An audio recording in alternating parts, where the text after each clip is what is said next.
tells him that this has to be Widerstandsnest number 5, that the men are cleaning out, and that road has to be number 2. Now at that point he can do one of two things, and one of them is panic. But he's a Roosevelt, he's not going to panic, is he? He stays completely calm and he says, we're going to start the war right here.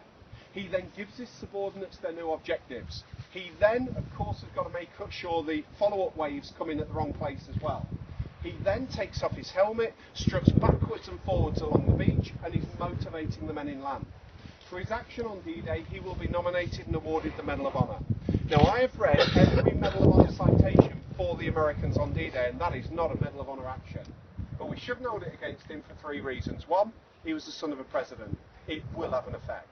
Number 2, he'd been awarded every other bravery award, predominantly in the First World War, less the Medal of Honor. So he only needed the Medal of Honor to finish off the full box set. And the final reason, he didn't know. Only when he died of a heart attack 5 weeks after D-Day did all the politics start getting involved. So an incredibly brave man who does a great job, and he is buried up at the American Cemetery for those who would like to visit him later. Now, within the width of beach that you can see here, by the end of D-Day, 24,000 American troops have landed. 1,700 vehicles, most of them going through the gap down there that will be going off to go to launch.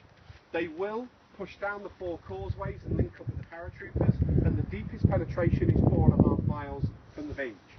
It's believed total casualties from the 24,000 men that landed here by midnight, pushing 4.5 miles inland, is about 300, and they think that less than 50 were fatalities.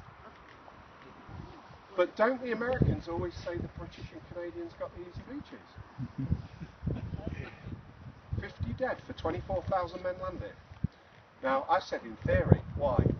Because roughly 2,250 paratroopers were killed, wounded or captured securing the area these guys are advancing into.